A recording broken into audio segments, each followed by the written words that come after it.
Hey guys, and welcome back to the water only challenge run. I hope you've been drinking your water because we got a lot to cover this episode. To start, we're taking a detour back to our favorite town, the challenge the Colosseum here, for two reasons. One, we want a very specific TM. Two, we need XP because believe it or not, there's only like 2 or 3 battles between now and the next boss fight, even though we just finished the boss fight. And we want to be more than ready for that boss fight because it's a tough one. Also, I talked to Sonny Toxic, and basically I'm going to kind of just explain my strategy going into each set of battles and briefly discuss the boss fights at the end because some of them actually do have very decent and well put together teams. The first set was pretty simple, except for me almost losing the very first battle. The boss set is pretty rough. The Vigoroth is extremely powerful, the Swellow can be dangerous, Combuskin, not too much of a worry, and the Coughing has Explosion, which terrifies me. He starts with Vigoroth and Combuskin. I toxic the Vigoroth immediately, and I should have just solo focused him instead of split focusing them, because Vigoroth was piecing together my team. We trade Dasani for Combuskin and then Voss for Vigoroth, essentially leaving me with a scenario for Alligator, Quillfish, and Octillery versus Swellow and Coughing. I liked my odds. Swellow decides to spam Sky Attack, which is a 2-turn attack. I spam Surf, and we briskly made it through round 1. Now set 2 was primarily Grass type, which I was a little worried about. I led with Dasani and Propel for the type immunity just to get me through the set and into the boss fight. But when we got to the boss fight, I did not know what I was doing. He has a Grovyle with Solar Beam and a Nuzleaf with Giga Drain and Explosion, which is a little bit worrisome. Again, I don't know what I was doing at the beginning, but we made a risky switch to Voss because what I was trying to do is I was trying to line up the Lairon KO and then yawn the Nuzleaf right on the switch in. It worked masterfully. Grovyle shortly perished after that, and it was a 1v4 against Nuzleaf. Cake. This was going absolutely masterfully so far. The third set was an absolute dream. It was mostly ground. I could go in with any team I want and I'd probably be okay. This set was easy, except for the boss. Oh, the boss. At first, the only thing I feared was Quagsire because I didn't have anything to truly deal with it, but boy did I underestimate the rest of his team. Gligar is a crit hacks. Shogun is tanky enough and does enough damage to decimate my team. And Pelipper, oh my god, the Pelipper is an absolute nuisance. It's a wall and it just is tough to deal with my team and it's not fun and I did not enjoy any of this. I didn't even get to the Quagsire in the first fight. That's how much I struggled against this. I had to strategize a couple of times. What I ended up going with my main strategy was I was going to use Dasani and Spring. Dasani was going to get a Toxic off, and Spring was either going to Bite spam for flinches or just Surf spam for damage. But when we went in with this, he switched his starting lineup, and I saw firsthand how big of a problem that Quagsire was as he essentially decimated my entire team. We made it an epic 1v1, Spring versus Quagsire. But let me show you guys the live commentary and you guys can see what happened. Alright, we just need a bite flinch. 30%. That's all we need. 30%. Oh my god, yes! Let's go! Alright, this should KO it. This should KO it. You gotta be fucking kidding me. Wait. Oh my god, you gotta be kidding me! Oh my god, no! Back from the gym, I'm calm, cool, and relaxed, and it's just the same old stuff with this. I feel like every time I'd get in a battle, I'd gain a little bit momentum, and I'd get the unluckiest crit just to throw me off my game, and I wouldn't be able to do anything. I was starting to think this wasn't going to happen without our 6th team member. I even got to the point where I was able to use items and that wasn't helping me either. But then this attempt happened. And I'll tell you what, this made up for the 2 hours of struggling, agony, pain, and suffering. So we get the worst start we could have possibly gotten, in my opinion, but we make it work. We just go for straight raw damage with Surf and Bubble Beam. Dasani tanks turn 1, which is huge, because it allows me to try a Surf KO combo with a Toxic switch in. It worked masterfully. Dasani gets KO'd, and we go in the boss. Onto our Yawn Bite strat, we want flinches and status effects.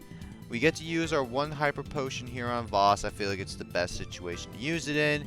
And he withdrew Quagsire, which in the moment I was freaking out, but honestly it was probably like the best case scenario for me.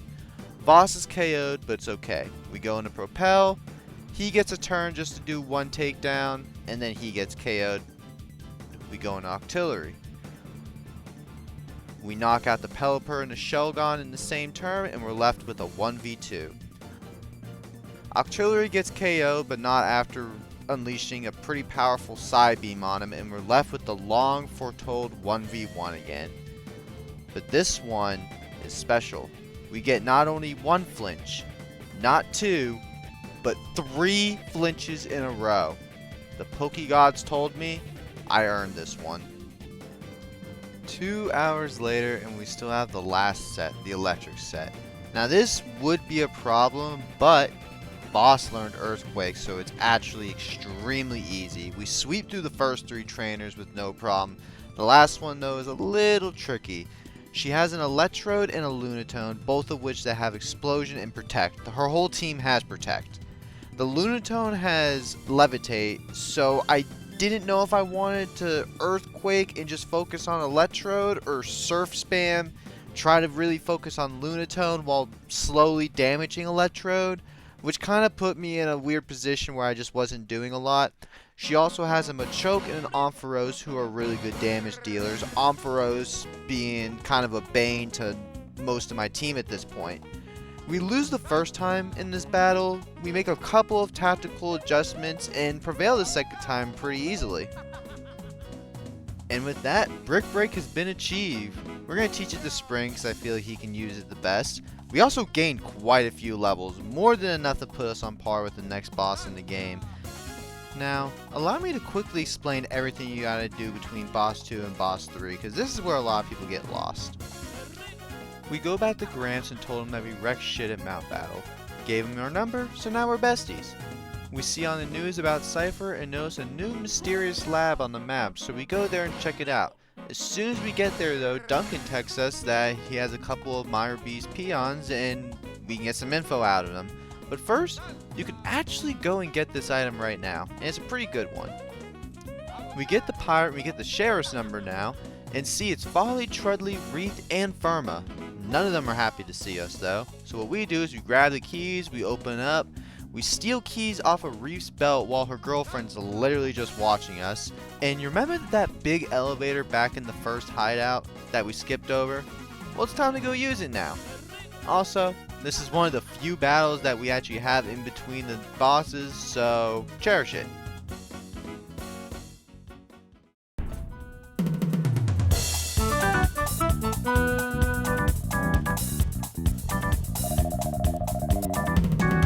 Welcome to the Under. Now this place is really cool, but it had me lost as a kid. But now we're old, responsible, and have the internet, so it's not as bad. And guys, look how massive Wailord is. I'm never gonna get over this. Anyway, we're supposed to talk to this kid down here. I didn't know this as a kid. I got lost. You guys won't get lost now if you haven't played this game before. Anyway, he knows us. We don't know him, but it's cool. We'll run your errands. That's kind of what we do in the Pokeverse.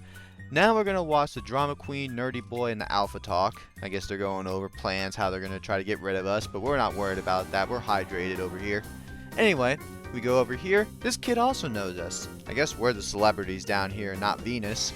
We go down, and the whole Codename Kids Next Door fanboy group is just going crazy over us. They have this thing called the Kids Grid. I'm being serious. Like, this is literally Codename Kids Next Door. Anyway, we help them out. And then Sylvia goes and gets himself wrecked again. Go figure. So We go over there, he gives us the key to the little UFO disc, and now we have to fight the other 2 required battles from boss 2 to boss 3, and this is it. So unless you hit up that Colosseum, you're gonna be pretty under leveled for this next fight. Anyway, time for the boss. And by the way, this little UFO thing is so cool. Now, I thought I was gonna sweep Venus. I thought I was gonna have no issues here. But there is one bane of my existence here. First, let's talk about Venus as a trainer. She's an attract user, which is annoying because I always feel like when my Pokemon are in love, they just don't do anything ever. Anyway, her team isn't that threatening. Delcatty and Bayonet are annoying to deal with, but not dangerous. The Steelix is a problem for most teams, but for my team, it's trivial. But then we get to Vileplume. This thing single-handedly wrecked me 5 times. The Vileplume was just a menace. I couldn't out DPS the Giga Heals, so I needed to acquire a little help from Venus herself. For this strategy to work, I needed to set it up perfectly. I needed Spring and Dasani out while her Steelix and Vileplume are out. The strat: bite with Spring, wing attack with Dasani. I need a flinch for this to work. Steelix has to use Earthquake, and boys and girls, this actually worked. Yes, it literally took me getting Venus to KO her own Pokemon to beat it. I feel no shame. With her Bamf gone, let's talk about the spoils of this battle. Meet our last and final member, Suicune. Now, Suicune is a powerhouse and have fantastic stats across the board, especially defense, special defense, and the special attack department. And it can't come at a more perfect time. This team was already starting to gel together, and now we're adding this on top of that. I haven't used a legendary Pokemon legitimately since Reshiram back in Pokemon White when I was like 15 years old. I was so excited about this. We captured Suicune, we wrecked Venus, and finally, we have collected all 6 water bottles, and now we will never experience dehydration again. Let's take a long, overdue, deserved drink to that, ladies and gentlemen. Alright, time to go chase down Venus. We got 4 trainers, all 4 of them with Shadow Pokemon. Firstly, it took all the willpower in my body to not just KO this Gligar. I have really bad experiences with Gligars. Anyway, let's just talk about how awesome it is to have Suicune on this team right now. I literally feel on top of the world. This is a game that I have truly struggled with almost every single time I've played it. And putting this challenge on myself, on top of the game already being difficult in my opinion, I really would never have thought I'd be feeling overpowered at this part of the game. Anyway, we catch all the Shadow Pokemon, we get down to the bottom, and we play a little ring around the rosy with Venus. Do you remember doing this as a kid? Like you found like a tree or car or just something to hide behind, you kept on running back and forth until the other person messed up? Anyway, this was actually pretty smart. So she ran away, she dropped the keys, so now we go back to the sub, just go to the base, because that's what we're after. These 2 guys do the smartest thing in Pokemon history. Instead of battling us and losing like everyone else, they go inside their base and blow it up. Genius. Except they left the front door key on our side. First though, let's go purify Suicune and name him the god of all waters. Fiji. Let's relish in this completion and take another drink.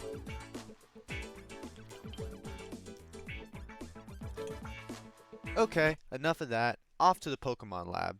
This place is primarily electric types, which it really should be an issue, but Voss is a boss, and I earthquaked everything. First though, let's talk about how we actually get into this place. So I feel like you don't find this unless you're just kind of giving up and spamming A on everything. I don't know. Maybe I'm overreacting, maybe I'm not. You tell me. Anyway, after we unlock that door, we gotta go inside this place and we beat this guy and he drops the key to the place. Good job, buddy. Also, fun fact, this PC right here is our health regen. We deposit and withdraw Pokemon. It's kind of ghetto, but it works. Now that we unlocked the door into the Shadow Base for real this time, this place is pretty cool. There's a lot of Shadow Pokemon here, but instead of talking about the Shadow Pokemon and me earthquaking everything, I want to talk about a little minor complaint about the story progression of this game. So we just fought Venus. Venus had level 45 Pokemon across the board, extreme difficulty spike. The Pokemon here roughly are around like level 38 to 41, the Shadow Pokemon being like level 43. So just wouldn't it make sense that after Dakin you come here? Like, I know the door isn't open, but make some way to make the door open. And you fight your way through here, and let's say you kind of get led to that room that they blew up, and have them blow it up behind you to where your only way is the subway. You go through the subway, you have to fight the 4 trainers up the tower, and then you crash in back door and fight Venus, and then after Venus you come back to the Shadow Lab and finish it up. I feel like that would have been better for bubble progression, and like it would have made the story a little different, but it makes sense in my head. I don't know, it's kind of something I just thought of while I was going through this area, so share your thoughts if you think that'd be a good idea or not. Anyway, so progressing through the area, we beat this guy, he gets all butthurt. Pulls the alarm, it's all annoying, it's loud, it's red, it's blinking, and he says we'll never leave. So we leave, and we heal our Pokemon. And then we come back and continue wrecking through this place. Also, I am pretty sure everybody who has played this game has used this Vibrava at one point. It is the most tempting bait I've ever seen in Pokemon. Anyway, the last thing standing between us and Dr. Ian is our good friend Scrub. Now he's still mad about us wrecking him in a gate, so we wreck him again. But importantly, Mantine learned Water Pulse in that fight.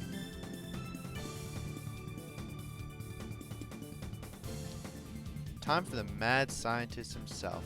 Now his gimmick is to use Rain Dance and Thunder, which makes Thunder 100% accuracy. This is a double-edged sword against us since we have a water team. Anyway, his start is very, very poor. We Earthquake and Aura Beam, and instead of going for the repeat and just KOing both of them, we get greedy, and the Surf doesn't KO Altaria, which is tragic. I opt to switch out of Voss in hopes of saving him for later, and I go into Aquafina. Altaria is down now, Golbat comes out, and I focus everything on him. Now, I don't know if this is how it works. You guys let me know, because you guys probably know more than I do. But if I got bit twice, does that stack? Make the flinch stack? Like, will I be 60% chance to flinch, or is it just still the flat 30 from one bite? Either way, Aquafina got through confusion and a potential flinch to get the clutch KO. Pokegods 1-0 in my favor.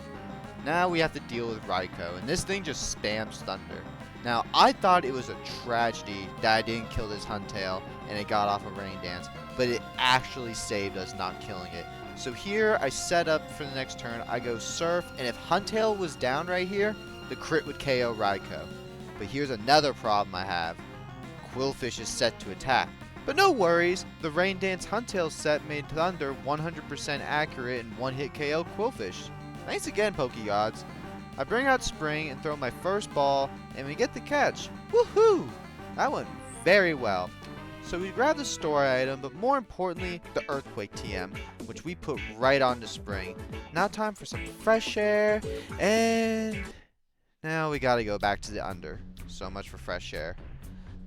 So all you need to know here is this guy's talking about Religum Tower, which is our next goal. But first, we have another Colosseum to do. You see, Propello's been trying his best, but he just simply can't keep up with the rest of the team, so we need to give him some new moves.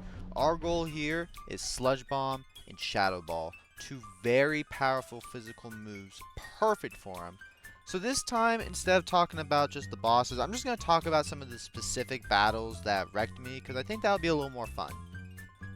So in the first set, the third battle, we have everybody's favorite trainer, the Double Team Toxic Spammer. Except she forgot to spam Toxic, except on Boss. She didn't like him. This battle took me 13 minutes, and at least it was the third battle with the epic music. Anyway, between my guys not hitting, their tankiness to my team, this was just very unenjoyable. F tier, 0 out of 10 fight. I drank 2 bottles of water waiting for an attack to hit. Double team needs a nerf. Please nerf double team. Make it so every missed move drops the evasiveness by 1. That makes sense. You hit the clones, they disappear. I hate double team, guys. Time for the boss battle, and we get to deal with... This one doesn't have Giga Drain though, so thank God. We focused 100% effort against this Giga Chad and barely missed the KO. And I got so lucky here. I don't know why I switched in the boss. I literally set him up for death. But he dodged it like an absolute champion. With Vital Plume out of the way, I'm 75% less stressed. Boss faints, and I opt to go for Toxic strats here because her team walls me really decently well, especially with this setup they got with Kecleon and Gorbis right now. So chip damage will definitely be very crucial. Also, tell me how a Manatee is faster than a legendary dog. Anyway, the Gorbis is becoming a problem very quickly. Psychic is absolutely piecing me up. And as we go through the battle, we're getting down to the nitty gritty with the team. There's a point where it becomes a 2v2, Propel and Fiji versus Gorbis and Sharpedo. And at this point, I thought we lost. Luckily though, Poison Point got Sharpedo. And this was the turning point of the battle. Poison KO's Gorbis, and now it's a 1v1 with Sharpedo and Fiji. Sharpedo is a bite spammer though, and we all know how I love bite spamming people. So I was kind of nervous about this. With my calculations, I could survive 4 bites, and thanks to the poison, I only needed 2 of my surfs to KO. Luckily, we didn't flinch, and we got both our surf sauce and KO'd it. On to the second set. And all I want to say about these first 3 battles is look how perfect this turn plays. Mega Drain barely doesn't KO, I KO the Beautify. Shockwave barely doesn't KO, and then obviously we pooned him next turn. Anyway, final battle time. And guys, this battle is just really easy. We focus on the area dose and chip it down, we lose Aquafina in the process. We send out Voss, and at this point it's over. We Earthquake and Surf combo everything. Ninetales gets wrecked by Earthquake, Fortress gets wrecked by Surf, and then Earthquake. Fiji gets wrecked by Earthquake, Politoed gets wrecked by Earthquake, everybody gets wrecked by Earthquake, but soon everybody will be getting wrecked by Propel's Sludge Bomb. The next set is all poison types. Kinda anticlimactic. Anyway, on to the boss battle, because the first 3 battles are just really bad, annoying gimmick battles, and I just didn't want to complain about a track sucking for the next 2 minutes. Anyway, her team uses Toxic Stall, but it never really used Toxic. So we go back to our roots and we surf spam. We surf spam the Weezing, we surf spam the Golbat, and we surf spam the Murkrow. Remember guys, drink your water, it's overpowered. Also, look at this Sludge Bomb damage. I'm so proud of Propel. We would have swept him with the Surf, but Light Screen saved him. But it's fine because we get a fitting Sludge Bomb KO, and now we get our Shadow Ball TM. And check out these moves. Propel is a powerhouse once again. So I wasn't gonna do the 4th set, but I figured why not? Let's get some XP before our final challenge. And like I've said the last 2 sets, the first 3 challenges are scrubs. Except for this Kadabra, it was wrecking me. Now, this boss trainer is the easiest out of all of them, and I'm gonna tell you why. The thing with Wobbuffet is it's a fantastic tank, and it does heavy damage with counter a Mirror Coat. But if you don't attack it, it can't attack you. Which makes this a 1v2 essentially. Just pick off his team, overpower the Wobbuffet at the end, easy win, Iron Tail obtained. I don't know if we're going to use it, but I gave it to Fiji because, I don't know, it was better than Gust, I guess. Anyway guys, that concludes part 2 of the water only run. Next episode, we go to Rail Game Tower. And trust me guys, we are going to surf everybody. There is not going to be one person to leave that tower unsurfed. We are going to take Cipher by the head. We are going to make sure everybody is more than hydrated. And we're just going to show this region the power of our water Pokemon. I consider this the training arc. of the series. This episode, we got a whole lot stronger. The team's strong, the team is mighty, the team has moves. Propel has a move he can use that does more than 5 damage. Boss is a boss. Fiji has Iron Tail. Like, who runs Iron Tail on a Suicune? We do. You wanna know why? Because we think outside the box. And next episode, we're gonna have to do a lot of thinking outside the box. Remember, stay hydrated, and I'll see y'all then.